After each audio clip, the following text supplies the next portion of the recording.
Hello, I'm the artist Michael Zotos, and I'm introducing various aspects of my work today. I'm out here at Holtsville, Long Island, New York, which is where I live. I'm in my yard. I'm midway between New York City and the Hamptons. I like to display my artwork in public where a lot of people can see it. I like the interaction and the responses and immediate feedback.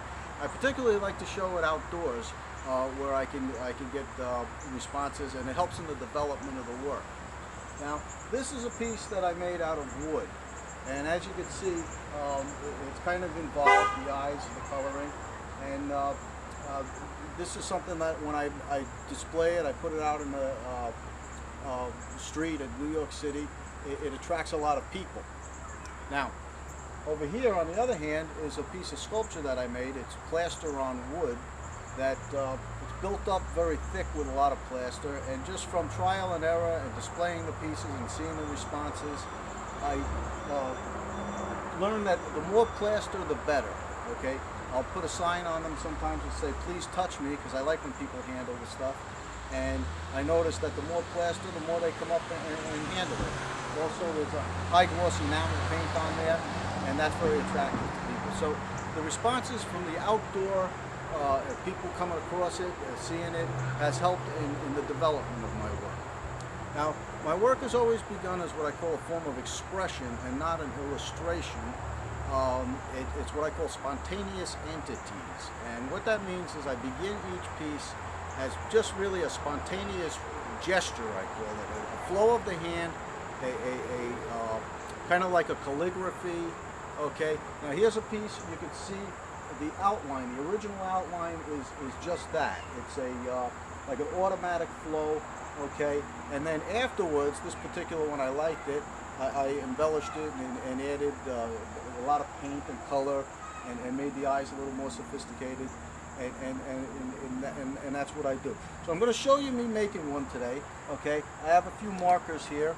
I like to use a marker on a smooth surface because the marker flows very quickly and easily. And here I have a piece of paper on the easel. It's very smooth. And what happens is I try to get like an energy going, okay? And just let that flow through me and out onto the surface. I want to point out that any place that you're at, whether it be a city has its own particular kind of energy, depending on what's going on around you.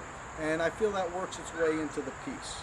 Okay, that might sound like a little bit of baloney, but it's not. When you've made these and you do this on a fairly regular basis, you find out very quickly that the energy going on around you does come out through yourself onto the surface, and there it is, permanent. And that's what the initial form is a result of. Of course, we're out here in a rural area, fairly rural suburbs, Long Island, New York. There's no real social energy, no social context really. So I don't really need it for this purpose. It's actually better because I'm just going to show you very simple how I make the pieces. So I take a marker. In this case I have two contrasting colors. There's no pre-sketch, pre-plan. The entire pre-planning is just picking a couple of colors that either are coincidental to each other or contrast each other. So I'll just start. I'll kind of like fill out the paper to get the parameters of the surface, and then just let my intuitive self take over and do my thing. Okay, so I'm just going to make a shape or form, as it were.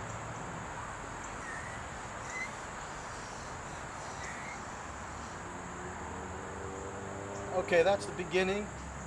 Now, because I have two colors, I'm going to complete the form with an orange here.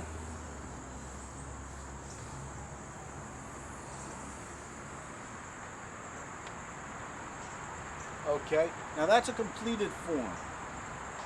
I'm going to add eyes to it, which I always do. All right, and then lips below the eyes. And taking a look at this, I could just tell right away. I could put an eye here, maybe one here. So here we go. Now I like to make a very simple eye, and the reason being that I can do it very quickly. When I'm working in public, okay, the quicker the better. Get the energy flowing and get as much onto the piece as possible. This, of course, is a very simple piece, so there's not as much as possible, but then I'll make the mouths on it.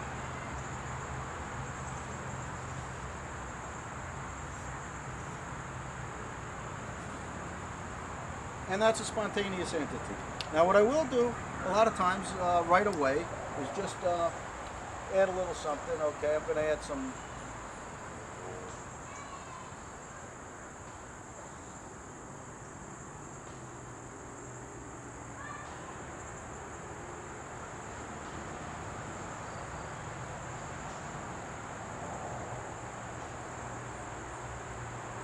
maybe some dots.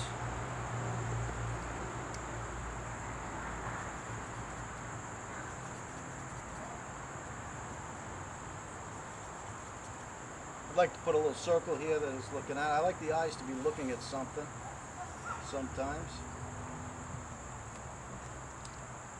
Put some brown dots in there to coincide with the eyes.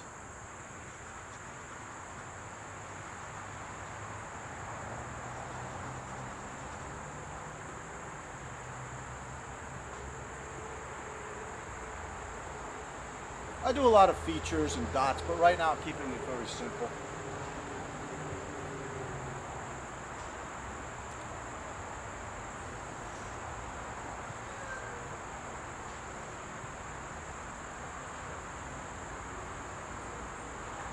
And that's really a completed work. Now what I'll do is I'll stand back and take a look at it. I'll come up with a name for it. I don't know. Mr. Orange Outdoor Entity, and then I'll sign it. And I sign it and date it. Now my name is Michael R. Zotos. I always refer to myself as Michael Zotos, but I always signed Michael R. Zotos. But in this day and age with the computer and the YouTube and the Google, there are various Michael Zotoses out there. So when I present my work on the computer and all, I use the R, just to avoid any confusion. There's evidently an attorney out there named Michael Zotos and a musician of some type, and I don't want to be confused with these people. So I'm Michael R. Zotos, which I'll sign it now.